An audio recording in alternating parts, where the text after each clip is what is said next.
وحده لا شريك له وأشهد أن محمدا عبده ورسوله أما بعد فإن خير الحديث كتاب الله وخير الهدي هدي محمد صلى الله عليه وسلم وشر الأمور محدثاتها وكل محدثة بدعة وكل بدعة ضلالة وكل ضلالة في النار. أعوذ بالله من الشيطان الرجيم. بسم الله الرحمن الرحيم. قد أفلح من تزكى وذكر اسم ربه فصلى. محترم حاضرین، تمام قسم کی تعریفات ہم کو سنا کے سجانے اور لائق وحدہ لا شریک کی ذات ہے. بے شمار نعمت اللہ رب العزت کی جس ذات باری نے ماہ رمضان کے روزے مکمل کرنے کی ہمیں توفیق نصیب فرمائی. فللہ الحمد و شکر. دعا ہے اللہ رب العزت ماہ رمضان کے روزے اور اس کے رات کے قیام تراویح کو عبادت کو اللہ تعالی قبول فرمائے. اللہم آمین. بڑے دوستو، آج مومنوں کے لیے، مسلمانوں کے لیے بڑی خوشی کا دن ہے. یقیناً یہ خوشی کا دن ان لوگوں کے لیے ہے جنہوں نے ماہ رمضان کے روزے رکھے، رات میں عبادت کی، اس مہینے کو اپنی عبادت اور ریاضت کے ذریعے سے راضی کر لیا، اللہ تعالیٰ کی خوشنودی اور رضامندی حاصل کر لی. حضرت علی رضی اللہ تعالیٰ عنہ نے کہا تھا لیس العید لمن لبس الجدید وقل الثریح انما العید من صام وقام وشکر له سعیہ. یہ عید اس شخص کے لیے ہے جس نے ماہ رمضان کے روزے مکمل کیے، رات کی عبادت کی اور اللہ تعالیٰ کی رضامندی اور مغفرت حاصل کیا. اللہ تعالیٰ نے ان کے اعمال کی قدر کی، ان کے اعمال مقبول ہو گئے. دوستو، شکر ادا کریں کہ اللہ رب العزت نے آپ کو ماہ رمضان کی توفیق دی، اس کے روزے مکمل کرنے کا موقع دیا. اللہ کا شکر ادا کیجیے. اللہ رب العزت فرماتا ہے یرید بکم العسر ولا یرید بکم العسر ولتکملوا العدة ولتکبروا اللہ علی ما ھداکم لعلکم تشکرون. اللہ تعالیٰ تمہارے ساتھ آسانی چاہتا ہے، سختی نہیں چاہتا ہے، اور تاکہ تم اس کی عدت پورا کر لو، گنتی پورا کر لو، اور اس گنتی پورا کرنے پر اللہ تعالیٰ کی عظمت اور بڑائی بیان کرو تاکہ اللہ تعالیٰ کا تم شکر گزار بندے ہو جاؤ. اور دوستو،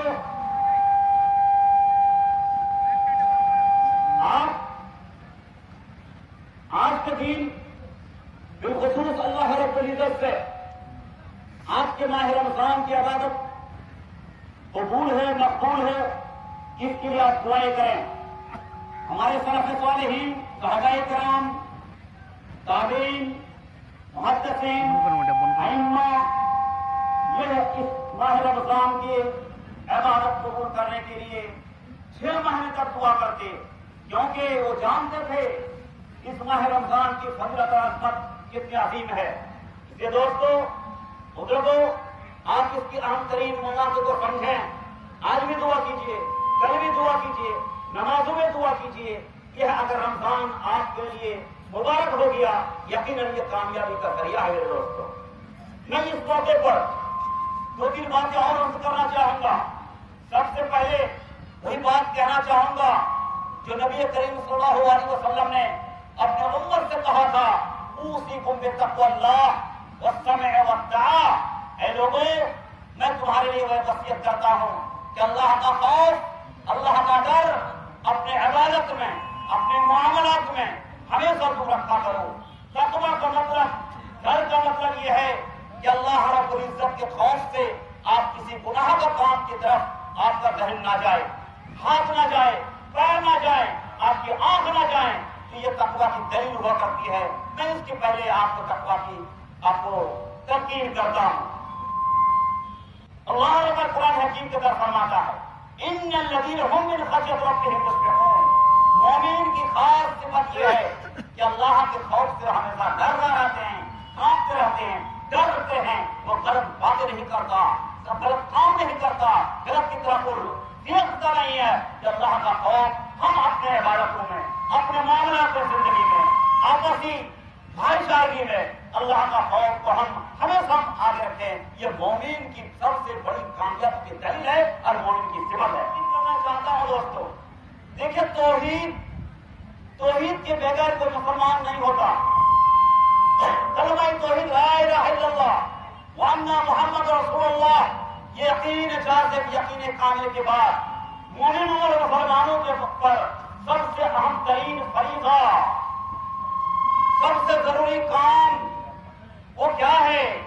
اقامت صلاۃ، نماز قائم کرنا ہے، نماز ادا کرنا ہے بندگانہ۔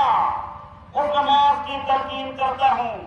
نبی کریم صلی اللہ علیہ وسلم نے کہا تھا وَاعْلَمُوا أَنَّ خَيْرَ أَعْمَالِكُمُ الصَّلَاةُ، اے لوگو جان کے رکھو کہ سب سے بہتر عبادت عمل تمہارے لیے نماز ہے۔ وَلَا يُحَافِظُ عَلَى الْوُضُوءِ إِلَّا مُؤْمِنٌ، مومن ہی وضو اور نماز سے اپنا تعلق جوڑتا ہے۔ لہذا جو نماز سے تعلق نہیں جوڑتا ہے، وضو سے اس کا تعلق نہیں ہے، وہ مومن کا سوا اور صفت نہیں ہے۔ میرے دوستو، وہ فاسق ہے، فاجر ہے، اللہ تعالیٰ کے ہم مجرم ہے۔ ایسے جرم سے آپ توبہ کیجیے، نماز کو اپنے سوسائٹی اور ماحول میں قائم کیجیے، اس لیے کہ نماز سب سے پہلا کام، پہلی عبادت جس کا حساب محشر کے اندر ہوگا، حساب لیا جائے گا۔ اگر آپ اس میں اگر کوتا ہوتے ہیں تو کبھی بھی کامیابی کی امید نہ کیجیے۔ خواب و خطیر تربت تبرانی کی روایت اور حدیث کے اندر ہے فقط خواب و خطیر، وہ ناکام ہو گیا، ذلیل ہو گیا۔ میرے دوستو، آج ہم میں سے بہت بڑا طبقہ، بڑا افسوس کا مقام ہے کہ جہاں عید کی نماز ہو جاتی ہے تو وہ فوراً بھاگنے کی کوشش کرتا ہے، پلہ جھاڑ دیتا ہے کہ اب عبادت کا معاملہ ختم، اب تو وہ آزاد ہے، شیطانی گروپ میں شامل ہونے کی کوشش کرتا ہے۔ دوستو دیکھو، ایک بات غور کرو، یہ رمضان کا مہینہ اللہ کا ہے، اس کا رب بھی اللہ ہے، شوال کا رب بھی اللہ ہے، سال کے 12 مہینے کا رب اللہ رب العزت ہے۔ جو عبادت اللہ کے حکم سے آپ نے رمضان میں کیا، اللہ نے دیگر ایام میں، دیگر مہینے میں جو آپ کو عبادت کا تلقین کیا ہے، آپ اس کو کرتے رہیے۔ اللہ رب العزت نے حکیم کے اندر فرمایا فسبح بحمد ربک وکن من الساجدین، اے لوگو،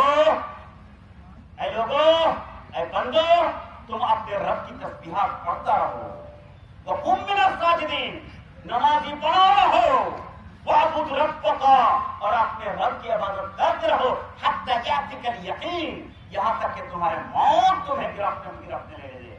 اس لیے بڑا دوستو، یہ رمضان کا مہینے آپ نے گزار دیا، آپ کو چھٹکارا نہیں، آپ اللہ کے حقوق کو ادا کیجیے، اللہ تمہاری نگرانی کرے گا، تمہاری عبادت کرے گا۔ رسوائی، ذلت جو آج تم دنیا میں لے رہے ہو، یہ کرتوت تمہارا ہے، عمل تمہارا ہے، کمال تمہاری ہے۔ ایسے کرتوت سے توبہ استغفار کرو دوستو، یہ توبہ استغفار کے مقبول ہونے کی بڑی جگہ ہے، اس کی قدر کیا کرو۔ آگے اور بتانا چاہوں گا میں دوستو، اس کے بعد ماہ رمضان کے بعد صحیح مسلم کی حدیث من صام رمضان ثم اتبعہ ستا من شوال، جس شخص نے ماہ رمضان کا روزہ مکمل کیا اور پھر اس مہینے میں، شوال کے مہینے میں 6 روزے رکھے، 6 روزے آپ پیدل پہ رکھیے، ناگا میں پورے مہینہ میں رکھیے، آپ ایک روزہ رکھ لیا، 4 دن بعد رکھیے، 2 دن بعد رکھیے، 6 روزہ مکمل کر لیا۔ فضیلت کتنی؟ پورے سال روزہ رکھنے کی فضیلت اللہ رب دیتا ہے۔ بتائیے، اللہ تعالیٰ اپنے مومن بندوں کو اپنے جنت کی نعمتوں میں داخل کرنے کے لیے کتنا فیصلہ دیا ہے، کتنا موقع دیا ہے۔ فَلَا يَحْلِفُ عَلَى اللَّهِ إِلَّا حَالِفٌ، لہذا اگر کوئی بن جہنم کی طرف دوڑنا چاہے تو دوڑے، ورنہ مومنوں کے لیے جنت کا دروازہ اللہ رب رمضان میں کھول دیتا ہے دوستوں۔ آگے بات کہنا چاہوں گا 7 نمبر پہ، دیکھیں نیکی آپ کیجیے، رمضان کا مہینہ نیکی کا مہینہ تھا، جنت میں اپنے آپ کو انٹری کرنے کا مہینہ تھا، اور آپ نے عبادت کی، لیکن ایک بات یاد رکھیے گا، اس نیکی کو برقرار رکھنا، جمع رکھنا، یہی آپ کی کامیابی کی دلیل ہے۔ ایسا نہیں کہ آپ نے روزہ رکھ لیا، عبادت تو کر لی، اور اس کے بعد پھر آپ اپنے آپ کو آزاد کر دیا غلط کاموں کے لیے، بے رحمی کے لیے۔ گناہ کا کام نیکی کو ضائع کر دیتا ہے دوستو۔ اللہ رب قرآن حکیم کے اندر فرماتا ہے، مومنوں کو خطاب کرتے، وَلَا تَكُونُوا كَالَّتِي نَقَضَتْ غَزْلَهَا مِن بَعْدِ قُوَّةٍ أَنْكَاثًا۔ اے لوگوں، اس بیوقوف عورت کی طرح نہ ہو جاؤ، پورا دن محنت کیا، سود کاٹا، بنایا، سارا بنایا، اور شام ہو کے آئی تو خود ہی اس کو توڑ دیا، جلا دیا، برباد کر دیا۔ تم ایسے ہی کرتوت کے ذریعے سے، بے رحمانی کے ذریعے سے، بدعملی کے ذریعے سے تم اس ماہ رمضان کے نیکی کو برباد نہ کیا کرو۔ آگے دوستوں اور ایک بات کہنا چاہوں گا میں، دیکھیے قرآن حدیث کا تقاضا، سماج کا تقاضا، ملت کا تقاضا، انسان کا تقاضا کیا ہے؟ اتحاد، اتفاق، یونٹی، وحدت، تضامن، میرے محبت، میرے محبت۔ قرآن بار بار کہتا ہے، اے مومنو، واعتصموا بحبل اللہ جميعا ولا تفرقوا۔ اے لوگوں، اپنے سب میں مضبوطی پیدا کرو، ایک دوسرے چھوڑ کر کے اللہ کی عبادت کرو۔ نماز ایک ساتھ پڑھ رہے ہیں، عید ایک ساتھ ہم نے بنایا، روزے ایک ساتھ بنائی، کون سا عبادت کا طریقہ ہے جو انتشار کا ہے؟ ایک ساتھ اس کا مہینہ ایک ہی ہے۔ اتنی وحدت، تضامن کا دلیل اور اتنی سبق دینے کے باوجود آج امت اسلام، ملت اسلامیہ آپس میں کٹا ہوا ہے۔ پتا یہ کر نہیں کہ ایک محلہ دوسرے محلہ سے، ارے محلہ کے لوگ آپس میں اختلاف، محلہ نے اپنے گھر کے لوگ، بھائی بھائی میں نفاق، ایسا کینا، ایک دوسرے کو دیکھنا نہیں چاہتا ہے۔ یہ چرس اخلاق مسلمانوں کا نہیں ہے۔ کن کے اخلاق تم نے لے لیا، تمہارا اخلاق دوسرے لے لیا، یہ جانچ کرنے کا پاور تمہیں کس نے دیا ہے دوستوں؟ غیروں نے تمہارے اخلاق کو لے لیا، اب تم ان کا اخلاق کو لے کر کے اپنے فرمان کرو، کھڑے ہو رہے ہو، اپنے سکون کے اندر اتحاد پیدا کرو، اتفاق کرو، پیدا کرو۔ دوستوں میں کہنا چاہوں گا کہ دیکھیے آج کے دور میں دشمن اسلام شروع سے رہے گا اور قیامت تک یہ رہیں گے، اور تم کو برباد کرنے کا، کمزور کرنے کا، تم کو ایک کنارے لگانے کا سبق دن میں پڑتا ہے، رات میں خواب دیکھتا ہے۔ تم نے جانا اور دیکھا، سنے نہ رہو، ایسی بات نہیں۔ دلی بہت دور ہے، دلی بہت دور ہے دوستو، آپ پر تمہارے بھائی پر ہے، کل تم پر آنے میں کوئی دیر نہیں۔ ذرا اپنی سوچ و سمجھ رکھو، وحدت پیدا کرو، تضامن پیدا کرو، اپنے بھائیوں سے محبت کرو، اپنے وطن داروں سے محبت کرو، وہ مسلمان ہو غیر مسلمان ہو، سب سے محبت کا درد جو مسلمان کا کام ہے، اسلام کا کام ہے۔ محبت پیدا کیا کرو، حسد کینہ بغض کو دور کرو، صفائی کرو اپنے دل کی۔ آگے بات کرنا چاہتا ہوں دوستو، آج ہماری نئی نسل کیا حال ہے، ان کا کیا حال ہے؟ ایک زمانہ ہم نے سنا تھا کہ شیر شاہ آبادی برادری، اس کا مطلب کتاب و سنت، قرآن و حدیث پر ماننے والا لوگ، آج ان کی سماج کے نام لوگوں کے سامنے لیتے میری شرم ہو رہی ہے۔ اس نے تو فوراً کہہ دیا کہ دیکھیں آپ کے برادری کے کتنے لوگ لینا چاہ رہے ہیں، وہ جا کر کے مغرب کے بعد سورج پور ہونے کا شام کا اڈا بنا رکھتا ہے۔ یہ لوگ نعوذ باللہ من ہزارک، یہ سماج کے اولاد، اس سماج کے بچے، یہ چرس پیتا ہو، یہ اسموک پیتا ہو، شراب پیتا ہو، بھٹیاں لگاتا ہو، کون سی برائی اس کے اندر نہیں ہے میرے دوستو؟ اس پر کنٹرول کون کرائے گا؟ انگوٹ کون کسے گا؟ کون اس کی رب دیکھ بھال کرے گا؟ ایسی چیزوں کی طرف غور کیجیے میرے دوستوں. آج میں چکھ رہا ہوں، بول رہا ہوں، کہیں میری آواز کل آپ کے خلاف دلیل نہ بن جائے، حجت نہ بن جائے آپ کی سماج کے لیے. اللہ تعالیٰ کا حضور ہے، اس میں ذرا غور کیجیے گا، غور کیجیے گا، سمجھیے گا. اپنے اپنے طور پر جا کے مل بیٹھ کر کے یہ برائی ہم سے کیسی دور ہوگی ان کے ہم دور کرنا پڑے گا. اس کی کئی وجہ ہے دوستوں. ایک تو ہم نے سلیقہ بچوں کو نہیں کیا، تعلیم سے دور رکھا. تعلیم دین کا دیجیے، تعلیم عصری دیجیے، دنیا کا دیجیے. تعلیم سب بہتر ہے لیکن صحیح تعلیم دینے کی کوشش کیجیے گا. سب سے پہلے بچہ بالغ ہونے کے بعد ذمہ داری آتی ہے تعلیم ہونے کی.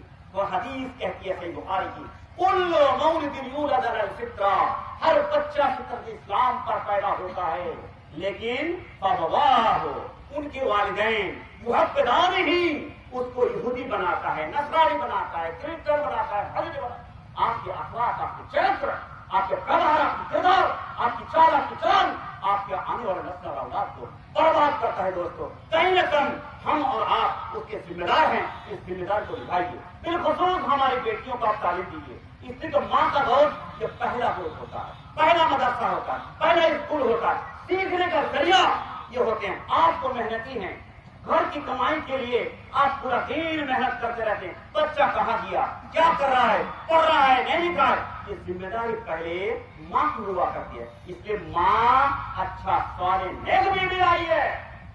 یہ دہیز ماری اولاد، ماری دوسرا اس دہیز کو، اس دہیز نے آپ کے گھر کو برباد کر دیا، سماج کو برباد کر دیا، اپنے ماحول کو برباد کر دیا، آنے والے نسل کو برباد کر دیا. دوستوں اس لعنت سے بچو، لعنت سے بچو. میری یہ چیخ، یہ میری پکار، یہ دل کی پکار ہے. میں آپ کے دل سے بات کر رہا ہوں میرے دوستوں، قرآن حدیث کے راستے سے بات کر رہا ہوں میرے دوستوں. ان کو تھوڑا درد کو سمجھو، باتوں کو سمجھو. پڑھا لکھا بچی کو اپنے پڑھاؤ لکھاؤ سمجھ بناؤ، اور ایسے بچی کو نکاح دیا کرو ضابطے کے ساتھ، شریف ضابطے اور طریقے کے ساتھ، خیر اور بھلائی اسی کے ساتھ ہے. اور آخر میں چلتے چلتے میں اپنے بہن بیٹیوں سے کہنا چاہوں گا کہ دیکھیے ہماری بہن بیٹیاں، جنت آپ کے لیے بہت آسان ہے. سید اس کے دربار ہے، 2 دن کام کرو سیدھا تم جنت چلی جاؤ. کیا حدیث کے اندر ہے، قال رسول صلی اللہ علیہ وسلم، اللہ کے رسول نے فرمایا، اذا صلت المرأة خمسها وصامت شهرها وأعظمت فرجها وأطاعت زوجها بفضل بعدها قيل له ادخل الجنة من أي أبواب الجنة شئت. 4 کام کرو. نمبر 1 نماز پنجگانہ پڑھو، رمضان مہینے کا روزہ رکھو. نمبر 2 نمبر 3 اپنی عزت و آبرو کی حفاظت کرو، غیر مردوں کے سامنے عزت و آبرو کی جہاد بے پردگی مت کیا کرو، اور اپنے شوہر کی اطاعت اور فرمانبرداری کرو جائز کام میں. پھر سنو، نمبر 4 اپنے سرتاج، اپنا شوہر، اپنا آقا، ان کا احترام کرو، عزت کرو، ان کا خیال رکھو، ان کے آسائش کا، ان کے آرام کا. ان کے ساتھ بدگمانی مت کیا کرو، بات بات میں ٹکراؤ نہیں. اگر بات اونچی کہہ دے تو وہاں خاموش ہو جاؤ. محبت ان سے پیدا کرو، احترام کرو، عزت کرو. اگر یہ کام تم کر لیتے ہو تو تم جب جاؤ گے جنت کے سامنے تو جنت کے دربان داروغہ کہے گا، گیٹ مین کہے گا، ادخل الجنت من ای ابواب الجنت شئت. اس جنت کے 8 دروازے میں سے جس دروازے تم جاؤ جنت میں پرویش کرو، داخل ہو جاؤ. یہ خوبی، یہ موقع مردوں کو اللہ نے نہیں دیا دوستو. لہذا ہماری بہن بیٹیاں، شاید آپ نے بات کو سمجھا، غور کیجئے، اس کو عمل میں لائیے. میں اس کی تلقین کرتا ہوں. اور آخر میں نے ایک حدیث پڑھی تھی، حضرت ارباز بن ساریہ سنن ابی داؤد کی حدیث. وہ کہتے ہیں، وعد رسول اللہ صلی اللہ علیہ وسلم، اللہ کے نبی نے آخر حیات میں ہم لوگوں کو واضح و نصیحت کی، بہت گہرا ہوا، ایسا بات سنا ہی نہیں تھا. ہم لوگ تو بالکل رو رہے تھے آپ کی بات سن کر کے. وعظ جب مکمل کیا تو ہم نے کہا اللہ کے نبی کأنہا موعظۃ مؤذن، ہم کو لگتا ایسا ہے کہ یہ آخری آپ کا وعظ و نصیحت ہے، فاوصنا، لہذا آخری وصیت کر کے جائیے تاکہ آپ کے بعد ہم لوگ برباد نہ ہو جائیں. نبی کریم صلی اللہ علیہ وسلم نے کہا تھا اوصیکم بالتقوی، اوصیکم بالتقوی والسمع والطاعہ. تم لوگوں کو دو باتوں کی وصیت کرتا ہوں.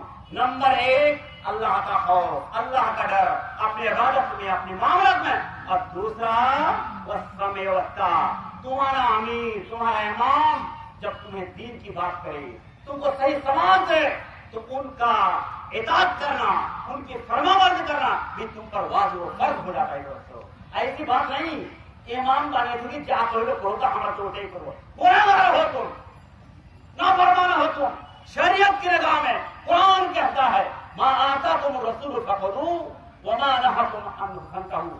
اللہ اور رسول جو دے اس کو کیجیے اور جس سے روکے اس سے رک جاؤ. واطیعوا اللہ واطیعوا الرسول واولی الامر منکم. اللہ کی اطاعت کرو، رسول کی اطاعت کرو، اور اولی الامر جن کا دین کا معاملہ جن کے ہاتھ میں تم دیے ہو اس کا اطاعت کرو. نبی کریم صلی اللہ علیہ وسلم بخاری شریف کے حدیث میں کہتے ہیں انما جعل الامام لیؤتم بہ، امام کو اس لیے بنایا گیا ہے جی تاکہ اس سے اقتداء کرو، ان کے باتوں کو سمجھو. نبی نے اس کی مثال دیا جب وہ رکوع میں جاؤ تب رکوع میں جاؤ، سجدے میں جائے تب سجدے میں جاؤ، وہ کھڑا ہو تب کھڑے ہو جاؤ، وہ جھکے تب جھکو. یہ ہے اطاعت و سمان ایک امام کا بھی ہے. دوستو ان کا بھی خیال کرنا، ان کا بھی عزت و برقرار رکھنا، ان کے پیٹ پیچھے باتیں ناجائز باتیں کرنا اس کو حرام سمجھیے. یہ شریعت نے حرام کرا دیا ہے. ان کی باتوں کو سمجھیے. امام کوئی بھی ہو ان کا احترام کیجیے. وہ امام جو دین پر قائم ہے، وہ امام جو آپ کو دین کی بات کرتا ہے، سماج کی بات کرتا ہے، میرے واقعت کی بات کرتا ہے، جائز نظر کی بات کرتا ہے، ایسے امام کا احترام کرنا یہ ہم کی دنیا دین کی بنیادی باتوں میں سے ایک بات ہے. ان کا بھی خیال رکھے گا. اقول قولی ھذا واستغفر اللہ لكم ولسائر المسلمین وصلی اللہ تعالی علی نبینا محمد وسلم. والسلام علیکم ورحمۃ اللہ وبرکاتہ. خوشی کے ساتھ آپ چاہیے تو استغفار کیجیے، میرے محبت کیجیے، نماز روزہ کی طرف خیال رکھے گا، طرح تعلیم کی طرف خیال رکھے گا، جائز کام کیجیے، نجائز بات کیجیے، لوگوں سے میرے محبت کا ایک سبق دیجیے گا. اقول قولی ھذا واستغفر اللہ لكم ولسائر المسلمین وصلی اللہ تعالی علی نبینا محمد وسلم. والسلام علیکم ورحمۃ اللہ وبرکاتہ.